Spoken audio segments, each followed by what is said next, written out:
What's going on, everybody? Welcome back. FantasyTeamAdvisors.com, bringing home the bacon MLB DFS video. It is Tuesday edition. It is July 8th. We are back. We've got a few more days before the All-Star break, and we're ready to kill it for you. So if you've never been here before, if you find this video at all helpful, just 1 second of it out helpful at all, hit the subscribe button. Hit the like. Leave a comment so I know you guys like what you see, so the algorithm knows you guys like what you see, so I will bring you the content every single day.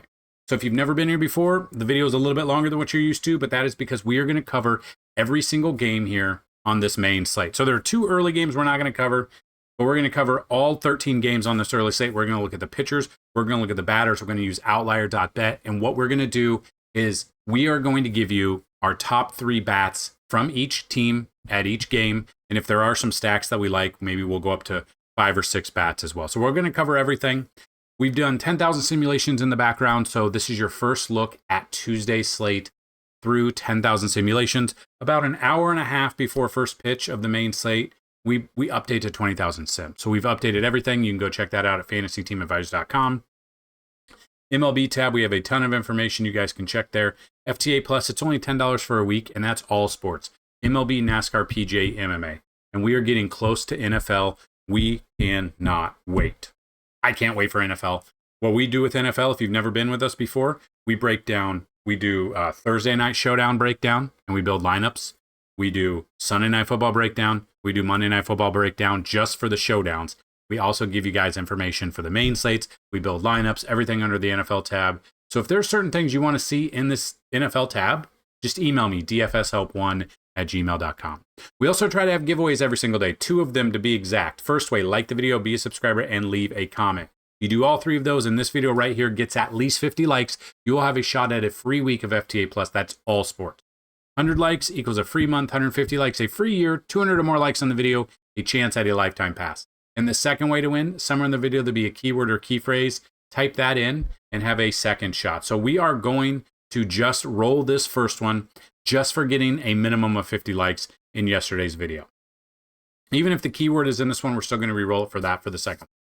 So Danny Morgan, 5827, congratulations. It's been a minute since I think you won, but you did win. You did have the key phrase of fan vote, but we're still going to re-roll it, but you still have another shot to get your comment to win with that key word or fan vote that you put in there. So Danny, you know the drill. Please email me, dfshelp1@gmail.com. In the subject line, say you are the 77 video views winner, and let me know your username on FantasyTeamAdvisors.com.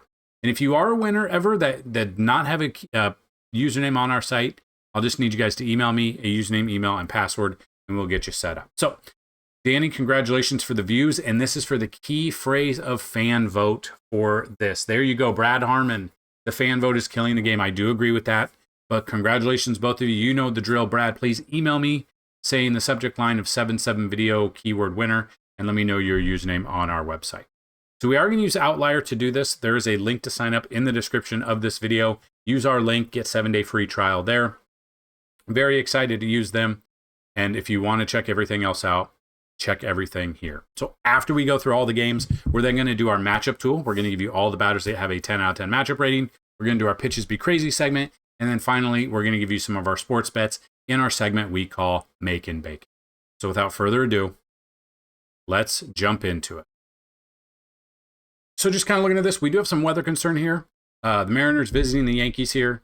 So this is something to monitor. Again, whether or not it's going to rain a ton. But at the moment, we got Logan Gilbert versus Will Warren. So we look at Logan Gilbert coming in. Splits-wise, we see when he pitches on the road, he does have a 6 ERA on the road. And this is going up against the Yankees in Yankee Stadium. If the weather holds up, that does scare me a little bit. He has not faced the Yankees this year, so we can see that. His last 10 starts, he's got a 3.40 ERA, which is what his ERA on the season actually is because, again, that's what he's done. He's missed some time, obviously, being injured. He's had 10 starts to the season, and that's where we're at with Logan Gilbert. Now, 74 strikeouts in 10 starts is pretty good, averaging right around 7 strikeouts a game. Yankees do strike out the 4th most out of any team, so maybe that does get a boost up there. Then you got Will Warren coming in. Comes in with a bloated 5.02 ERA. Not the best start against the Toronto Blue Jays. His last start did give up 8 earned runs in that game, but he did really well versus the Athletics. Mid against Baltimore, really well against the Angels. So basically what we're looking for on DraftKings, since you have 2 pitchers, you're looking for anywhere between 20-ish to 30 fantasy points from both pitchers. On FanDuel, you're looking about 40 to 50 there. So we look at Will Warren's splits. He's faced Seattle once this year, went 5 innings, 2 earned runs, had 9 strikeouts. Fantastic start there. It's what you kind of want to look at. Obviously, you would love to get more than 5 innings out of him. When he pitches at home, he does have a better ERA than he is on the road. So he's got a 3.35 on the road. And Seattle strikes out the 5th most out of any team that's on this main slate for you. So the difference in price, about $1,500 there. Obviously, we know Logan Gilbert's a stud when he's on. Being on the road, maybe it's a little bit iffy. But we'll definitely check it out. So those are the pitchers that we're looking at. Now let's look at the bats on both sides. Just kind of curious. This is why we love Outlier, because you do see like BVP as well as batter splits. So just looking, Jazz has a home run against Logan Gilbert in his career. So does Volpe. Now, Volpe has struggled against righties. Judge, 366. So the 3 bats that I would use would be Judge, probably Chisholm, and I'm probably looking at Jason Dominguez. I would love it if Boone would leave Jason Dominguez in the leadoff spot. Those would be my top 3. But if we're building a lineup here, probably the only ones that I don't trust if we're doing a full stack would be Volpe, Peraza, LeMahieu, and Stanton. Stanton only has 1 home run. Obviously, kind of looking at that. I don't think I'd use either catcher either. But other than that, I do like the Yankees as a stack. And then we've got Seattle bats against Will Warren. No one has a home run. They've obviously faced him the one start where he did strike out 9. The batters against right-handed pitching this year, if I'm using here, especially in this ballpark, probably looking at Cal Raleigh in this ballpark. JP Crawford probably, and then Donovan Solano batting. Now I don't know if Solano will start, but batting 345 with a couple of bombs, I don't mind that either. Those would probably be the ones I'd look at in this game. I lean a little bit more towards Yankees bats, but we know the Yankees have struggled this year. That's definitely something to monitor. Looking at the second game, we do have weather concerns. Same front here. You got Colorado at Boston. You got Brian Bayo versus Kyle Freeland. Bayo coming in here splits wise. He's not faced Colorado this year. Pitching at home, he does have a 3.6 ERA. His last 10 starts, he's got a 4 ERA in those starts. Game log wise, hasn't hit value the past couple of starts. Did in San Francisco, did against the Yankees, and then kind of iffy pretty much the rest of the season. So it's been up and down. But as we know, Colorado is a very bad team. They strike out the second most out of any team. So that's something to look at. Then you got Kyle Freeland. Comes in with a 5.49 ERA. Splits wise, he has not faced Boston this year. On the road, he does have a better ERA, but it's still 4.50. Now, obviously, with Coors, the ERA most likely is going to be up there anyway. So take that with a grain of salt with your home pitchers in Coors. But on the road, it's still 4.5. So that is very high. 61 strikeouts, 1-9 record. I am not really looking. I'm probably not looking at the pitching here outside of So Boston does strike out 3rd most out of any team. Colorado is 2nd most. So they're right next to each other. So tournaments, maybe, because they're both relatively cheaper options. Freeland obviously is going to be the cheaper option. But if I were to look at bats on both sides, Mickey Moniak's the only one they haven't seen Bayo, but he does have a home run. Against right-handed pitching, though, like Tyler Freeman bat 398. Now, I don't know how much of those splits are home and away for bats. Could definitely look at that. I would probably look at Jairo Estrada, Hunter Goodman, probably Tyler Freeman. I might throw in a little bit of Mickey Moniak as well. It just depends. And then we look at Boston bats against Freeland. No one's had a home run. They really have not seen him either. Ones that make sense to me against a lefty, Carlos Narvaez, batting 300. Rami Gonzalez batting 379 with 3 bombs. And I'm probably looking at Rob Ruff-Snyder, 281 batting average with 4 home runs against lefties there. So those are the 6 batters that I would focus in on that game. Obviously, these are just the tip of the iceberg of what we like. If you want to see even more, we got projections, simulations. We've got all of that on the website to see even more. We even have the top 10 stacks on our cheat sheet with the top 4 bats in those stacks and the ownership percentage of said stacks through simulation. So looking at it, you got Miami at Cincy.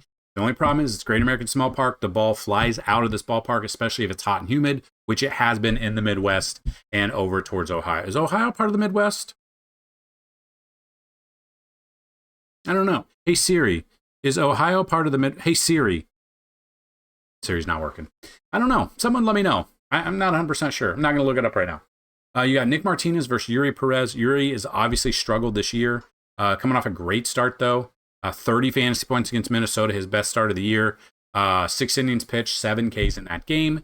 He does this, like, it's a great buildup, and now he's got an easier matchup against Cincy. Cincy's a worse team than Minnesota. The problem is this ballpark does scare me.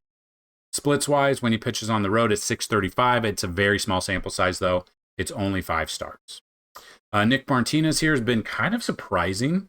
Game log-wise, didn't do well against Boston, but he's very surprised. He surprised me against San Diego. I think I stacked San Diego against him. Did not work out. And now this is the difference between myself and other DFS providers. I will let you know when I'm wrong. They will be like, oh, I'm 100% right all the time. Go with these guys. I was wrong about him against Cincy. But, I mean, you can't blame me.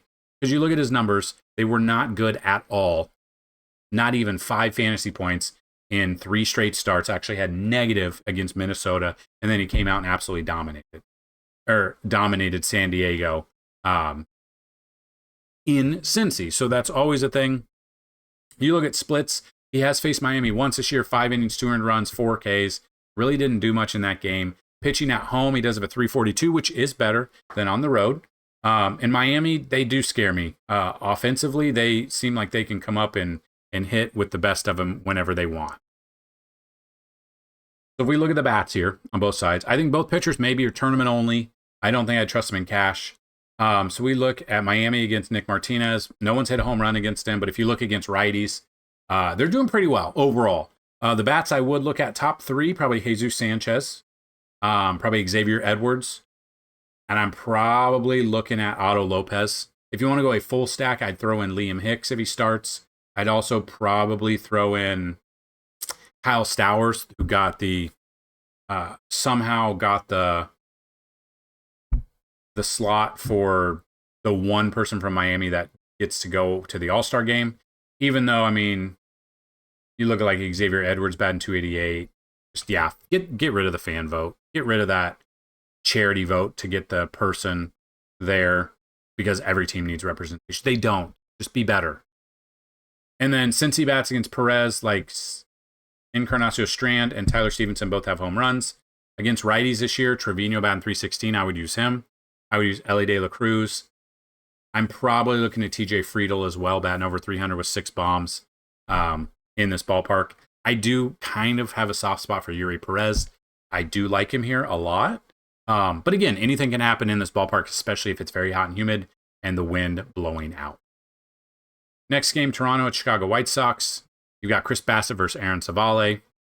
So Bassett comes in 21.55 against the Yankees, negative against Boston, 23 against this same team. So he's already faced them once before, put up 23 fantasy points, which is exactly what we would need. The bullpen just came in and blew it. 6 innings, 1 earned run, 7 Ks. I would absolutely love that. Then we look at Aaron Savale, 4.6 ERA.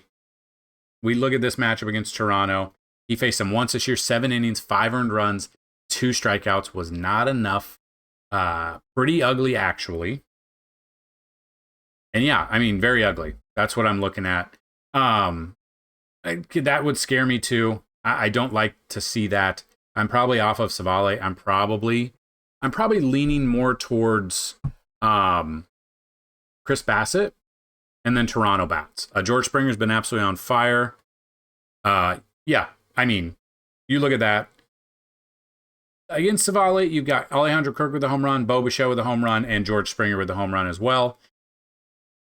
Looking at this, I'm looking at Springer, Barger, probably Bo Bichette is my top 3. You can always obviously throw in Vladdy or throw in Kirk as well, who's batting 298. If you're going against Bassett and you want to go White Sox, I mean, it's Benintendi. I mean, there's not a ton. Maybe Colson Montgomery, just because he's a cheap option. Maybe Mike Tauchman as well. Mike Tauchman seems to always be a cheap option for me, and seems like he always gets on base when we use him or hits a home run, which are unaccounted for fantasy points that you wouldn't even think of outside of breaking games down like this. So next game is Chicago Cubs at the Minnesota Twins. We got Amanaga, who is probably my favorite pitcher of the day. I know he's going up against Minnesota. I know they hit lefties better. I like what he brings to the table. versus Simeon Woods Richardson. I'm off of him. I'm on Amanaga, and then I'm on the Cubs. That's kind of where I'm at in this game. I really don't want anything to do. Now, I could be wrong. Minnesota, they do hit lefties better. You've got Byron Buxton. You've got all those guys. But I am more on the Cubs against like SWR. So they've never faced him before outside of 5 at-bats total.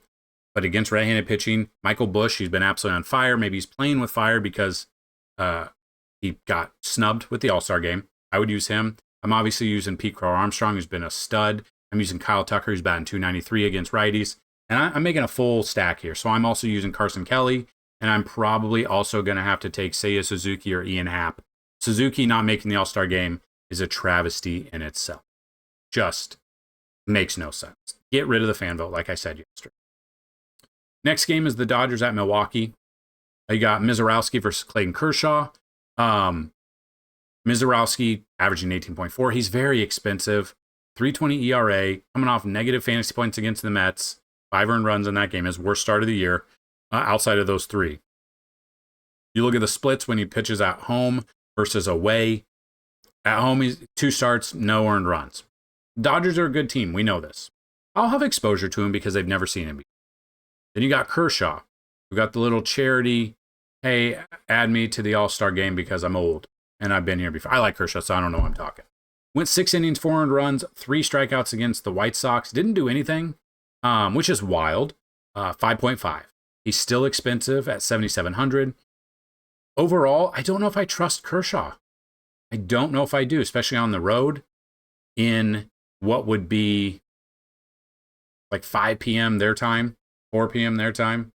Mizorowski obviously never faced him before. They do hit righties well. So if you're looking, maybe Ohtani, Freddie Freeman, Will Smith. Milwaukee bats against Kershaw. William Contreras has a home run. Rhys Hoskins, nope, Rhys is out for a while. Christian Yelich has 2 home runs.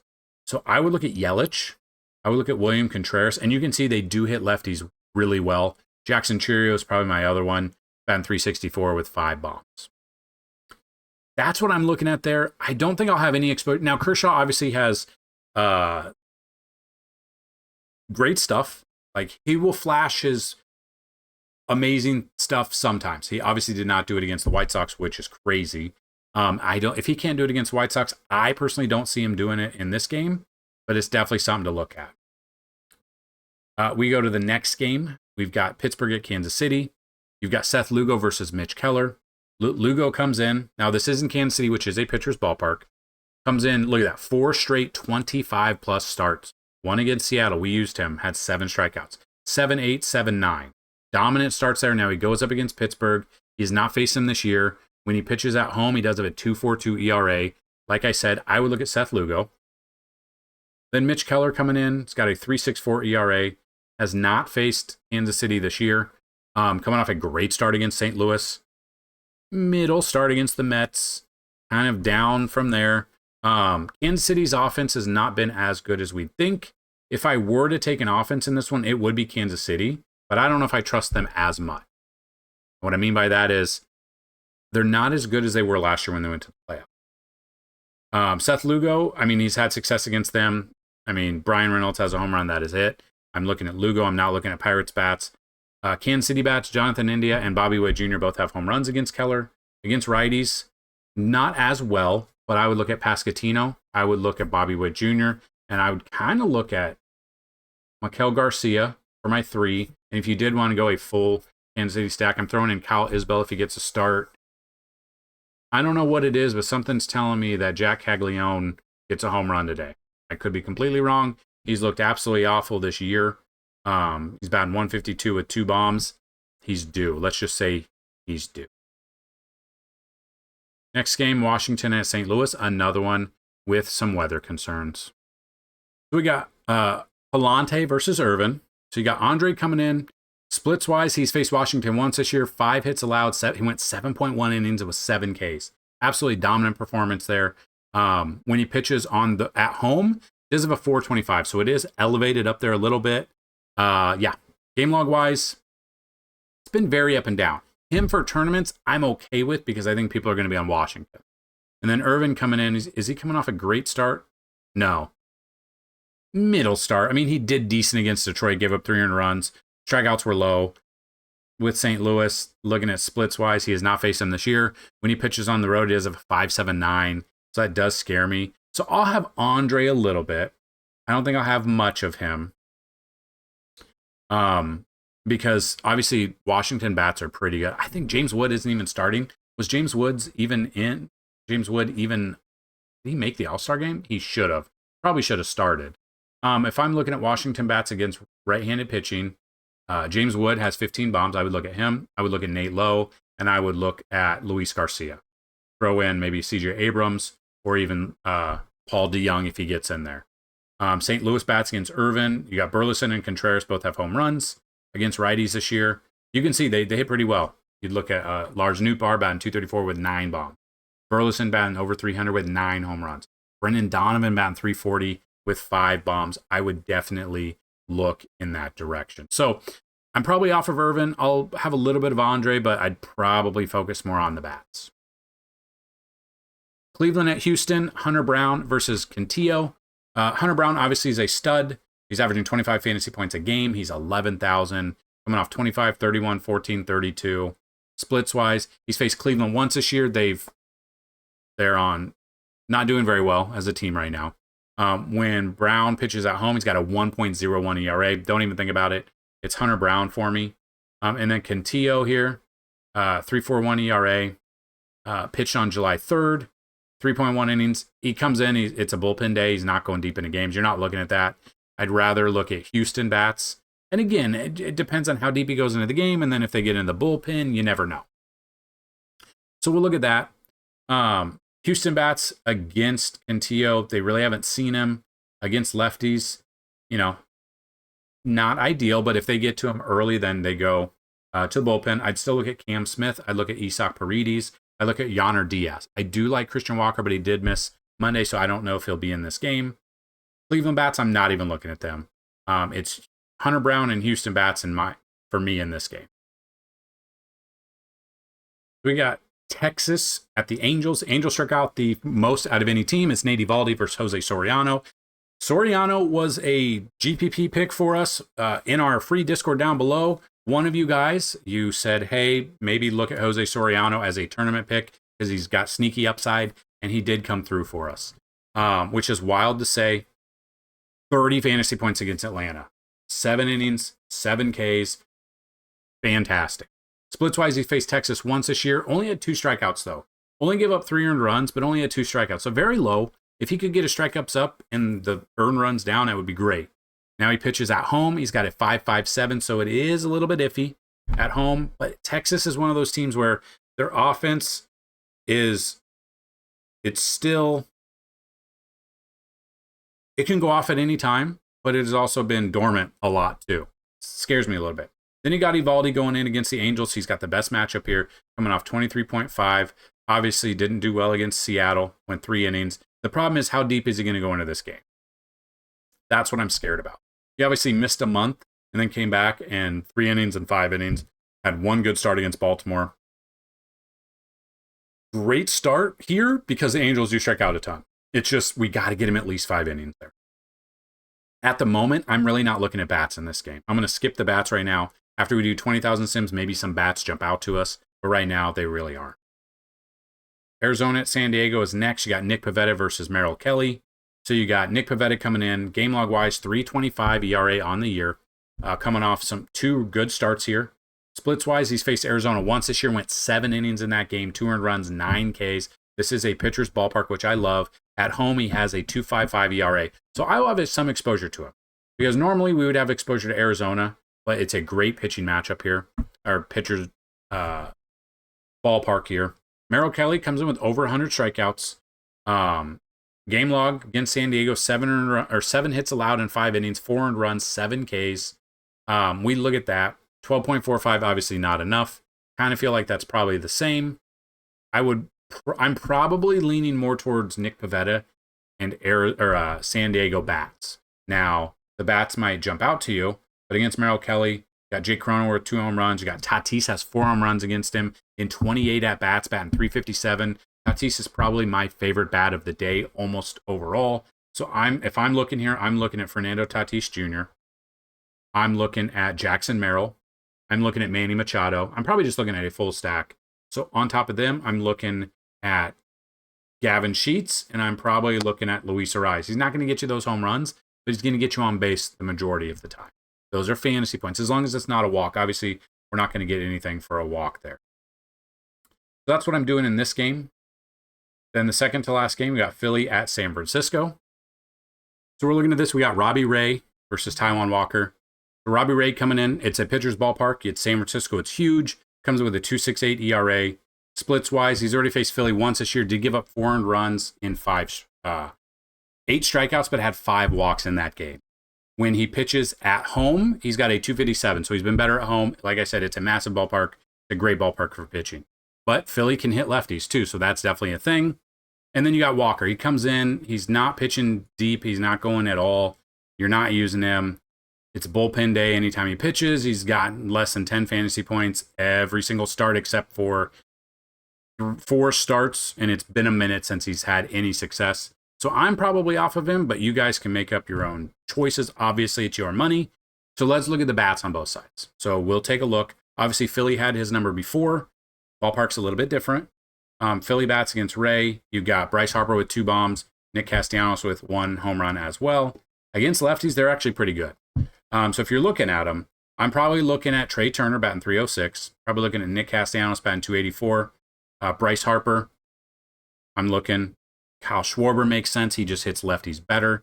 And then another one might be could be, I don't know if he'll start. If he gets in there, Edmundo Sosa, batting 361 with 3 home runs in that game. San Francisco bats against Walker. It's probably not going to be in the game that long, so it's going to come down to the bullpen. But we look at that, like Willie Adames has 2 home runs against him. Tyler Fitzgerald has 1. Against right-handed pitching this year, I'm probably looking at Elliot Ramos. I'm probably looking at, I got interrupted. The keyword of the day, child, because I didn't even realize they were behind me. So yeah, San Francisco bats, Elliot Ramos, Wilmer Flores, Willie Adames. I'm probably looking at not a ton. It just kind of comes down to the bullpen. I don't know how long he's going to be in the game. You can also add maybe a Mike Yastrzemski, Jung-Ho Lee, if a lefty comes in. So it's kind of hard to figure out which bats you like when you don't know if your pitcher is going to go more than 2 innings. That's the problem with, like, when we have openers, or that's the problem of this guy. It's going to be a bullpen day. It just kind of, I hate the bullpen days. Then the final game, we got Athletics hosting the Braves. You've got Jeffrey Springs versus Didier Fuentes. Now, Fuentes came in last game, put up 12.5, only went 3.2 innings, did have 6 strikeouts, but that's not enough fantasy points. They have dropped him down to 5,300 because this ballpark loves to give up home runs. It is a minor league ballpark. It is a terrible ballpark. I don't trust either pitcher here. I'd rather go the bats. Jeffrey Springs comes in. Splits-wise, he has not faced the Braves. When he pitches at home, he's got a 4.72.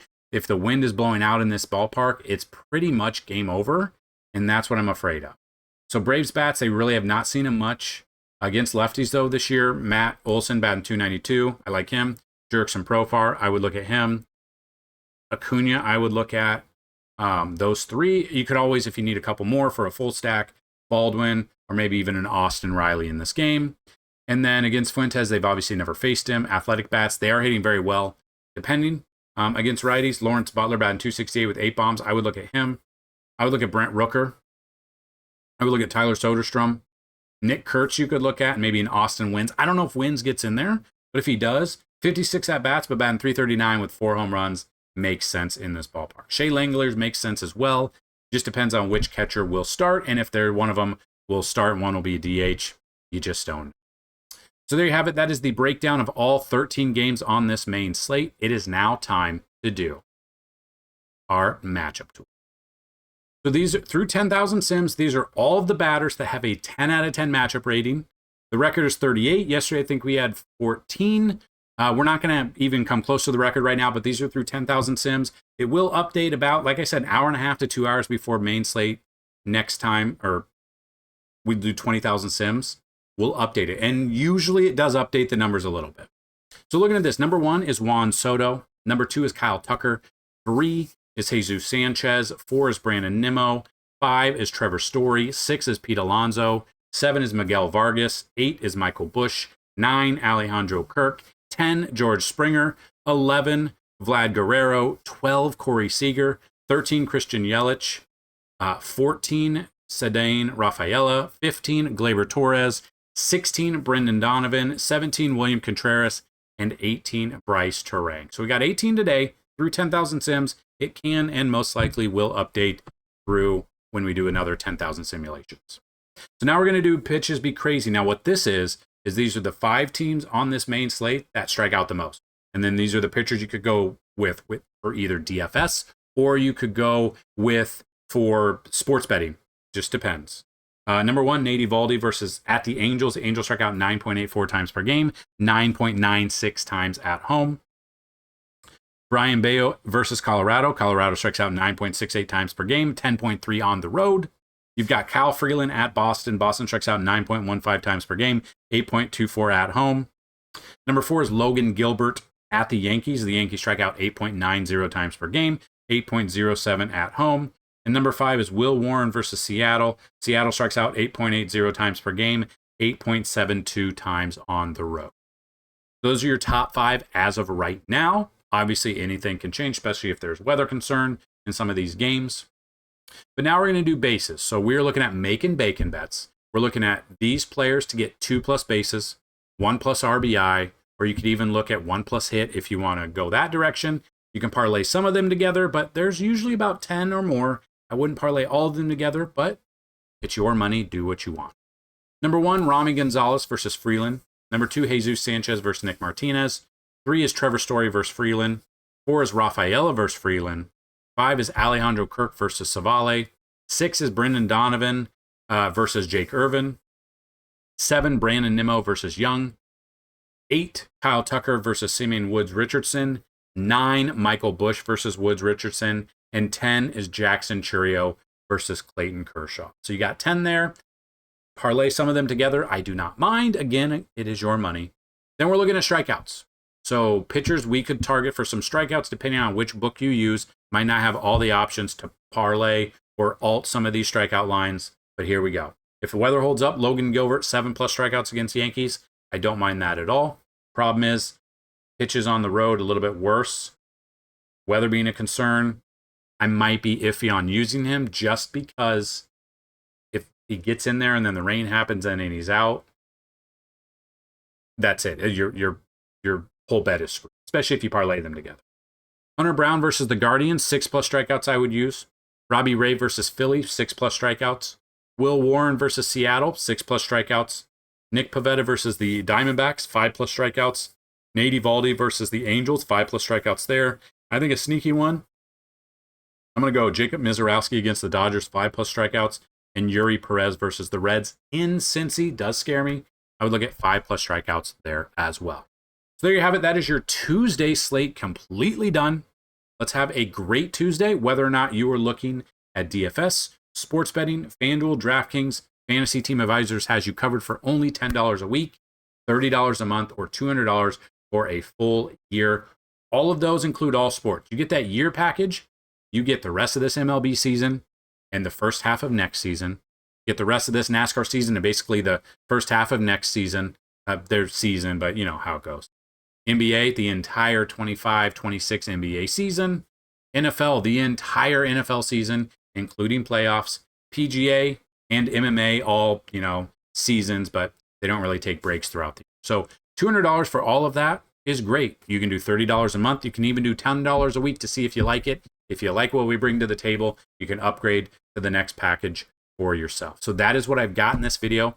Have a great day. Don't forget to subscribe, hit that bell notification, like this video. Let's get to 200 likes on this video because I want to give away a lifetime pass. It has been so long since I've given away a lifetime pass. And help get the watch time up on these videos. That is all helpful for us as well. So have a fantastic Tuesday. Good luck. And as always, bring home some bacon. Peace.